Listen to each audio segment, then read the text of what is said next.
ये प्रेम की कवित्री अचानक पॉलिटिक्स की तरफ क्यों मुड़ गई?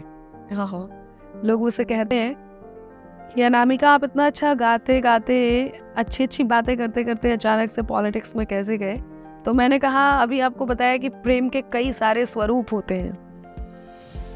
आपके प्रेम में देखभाल करने से लेकर के उस प्रेम को प्रदर्शित करने तक का जो सफ़र होता है और उस प्रेम को किस प्रकार से आप निभा रहे हैं वो भी आपकी ज़िंदगी में होता है। पॉलिटिक्स में कहीं नहीं गई। मैं आपको बताती हूँ, प्रेम मैंने मेरे माता पिता से किया, मेरे परिवार से किया, मेरे प्रियवर से, पति से किया, मेरे दोस्त से किया, मेरे कुछ ऐसे अच्छे लोग रिलेटिव्स जिनसे मैंने प्रेम किया, बच्चों से किया। साथ में इन सबसे भी ज़्यादा ज़रूरी जो प्रेम होता है जो हम अपने देश को करते हैं, तो मैंने देश से प्रेम किया और मैंने देश से इस हद तक प्रेम किया कि देश की बात करने के लिए यदि आपको राजनीति की बातें करते हुए गुजरना पड़े तो वही होता है ना, आप यदि कुछ कहना है तो किसी चीज़ से आप बच नहीं सकते। तो मुझे लगा कि राष्ट्रभक्ति की बात करने के लिए कहीं ना कहीं राजनीति के उन पहलुओं को भी छूना पड़ेगा जिससे मैं अपनी बात को मुकम्मल तरीके से कह सकूं, उसको पूरी तरह से कह सकूं। यही कारण है कि राजनीति को मैंने अपनी कविताओं से टच किया है। आप जब भी मंच पर कविताएं पढ़ती हैं तो ऐसा लगता है कि अनामिका अंबर जवाब दे रही है अपनी कविताओं के जरिए उन लोगों को जो आपकी रिलीजियस और पॉलिटिकल आइडियोलॉजी में बिलीव नहीं करते या जो आपका विरोध करते हैं, आपकी बात से इत्तेफाक नहीं रखते। तो ये एक पार्टिकुलर इंसान को या एक किसी कम्युनिटी को या किसी को भी जवाब देने के चक्कर में क्या कविता की जो मूल भावना है उसके साथ छेड़छाड़ नहीं होती? और क्या कविता का जो मंच है वो सही जगह है इस तरीके के जवाब देने के लिए?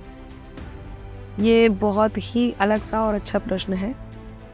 देखिए, हमारी ज़िंदगी में कर्तव्य होते हैं कुछ, हम अपने कर्तव्यों का निर्वहन कर रहे हैं। अब कर्तव्यों के निर्वहन के साथ कुछ ऐसे और भी कर्तव्य होते हैं, ऐसी जिम्मेदारियां ऐसी होती हैं जिनके निर्वहन करने के लिए भी आप तत्पर होते हैं। जैसे कि हमने अपने सब काम निपटा लिए, अब हम थोड़ा सा खाली टाइम में हैं तो आइए लीजिए मोबाइल ही देख लेते हैं। कुछ लोग इस तरह से भी अपने समय का उपयोग करते हैं, सदुपयोग करते हैं।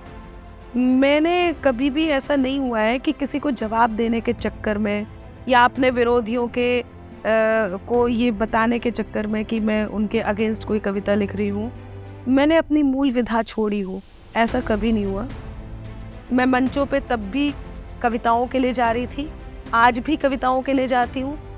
और मेरी कविताएं सुनने के बाद लोग मुझे डिमांड करते हैं कि जो आपने कुछ ऐसी बातें भी मंचों तक पहुँचाई हैं जो वायरल हुई हैं या लोगों तक पहुँची हैं, जिस पहचान को आप कह रहे हैं, जिनको लेके विवाद भी हुए हैं और जिनको लेके विवाद के कारण मैंने उत्तर भी दिए, उनकी भी डिमांड होती है, वो भी मैं बोलती हूँ। लेकिन ऐसा कभी नहीं हुआ कि मेरी कविताओं पे फ़र्क पड़ा। और जो लोग कहीं मिटाने के कोशिश करते हैं उनको जवाब दिया है, और ये जवाब देना बहुत ज़रूरी था। मैं आपको बताऊँ ये जवाब क्या है। जब आपसे कोई प्रश्न करता है तो आप उत्तर देते हैं, लेकिन जब आरोप लगाया जाता है तो उसका खंडन किया जाता है। वो खंडन आपके नज़रिए से आप उसे विरोध की दृष्टि से देख रहे हैं कि अनामिका ने उस विरोधियों को जवाब दिया है जो अनामिका का विरोध कर रहे थे।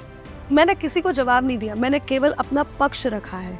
मेरा पक्ष कहता है कि मिटाकर मुझको रख देने की हसरत को भी देखूंगी, खुदा खुद को जो समझे उसकी ताकत को भी देखूंगी, और मुकद्दर को मेरे तय करने वालों आज ये सुन लो, मोहब्बत को भी देखूंगी, मैं नफरत को भी देखूंगी। ये बड़ा प्यारा तरीका है जवाब देने। बिल्कुल। और एक और बात है, अब आप ये देखिए संजीत जी, आपके चैनल को सभी देखते हैं, ठीक है, और कई बार ऐसे भी होते हैं, जो कुछ लोग ऐसे होते हैं जिनको लगता है कि ये आगे इतना क्यों बढ़ रहा है, क्या कारण है, तो उसके अगेंस्ट कोई ना कोई बातचीत शुरू कर दी जाए। होता है, हमारे साथ, सबके साथ ये होता है, हर प्रोफेशन में ही होता है। तो मैं उनको केवल यही कहती हूँ कि लिखे कुछ भी वो मेरे नाम की तहरीर बनती है, कि उनकी बद्दुआओं से मेरी तकदीर बनती है, कि उनकी बद्दुआओं से मेरी तकदीर बनती है, यहाँ पर कुछ बशर जलते हैं मेरे नाम से ऐसे, धुआं दिल से जो निकले तो मेरी तस्वीर बनती है। तो अब वो जो उनके दिल से धुआं निकलना है ना, उससे जो मेरी तस्वीर बननी है ना, वो ऐसी ही बनेगी जैसे आप प्रश्न कर रहे हैं। तो यही कहानी है। बाकी मेरी कविताओं पे कहीं कोई फर्क नहीं पड़ा। मैं बिल्कुल वही श्रृंगार लिख रही थी, और वो जो मेरा कर्तव्य है मेरी कविताओं के प्रति, माँ शारदे की आराधना के प्रति, वो कर्तव्य कहीं कम नहीं हुआ है। हाँ, मैंने इस कर्तव्य में एक और जिम्मेदारी, एक और कर्तव्य जोड़ा है, जो राष्ट्र के प्रति कर्तव्य है। राष्ट्र के गुणगान मैं करूंगी, करती हूँ। जो भूमि देवताओं की परम पावन विरासत है, जहाँ सत्यम शिवम और सुंदरम हर क्षण मुहूर्त है, धर्म सत्कर्म संस्कृति सभ्यता कर्तव्य का मंदिर, हमें है गर्व जिस पर वो हमारा देश भारत है। लेकिन जब देश भारत जिस पर हमें गर्व है, इसके प्रति प्रश्न उठेंगे तो अनामिका उत्तर देगी। अनामिका उत्तर देगी तो आपको लगेगा कि वो पॉलिटिकल बात कर रही है।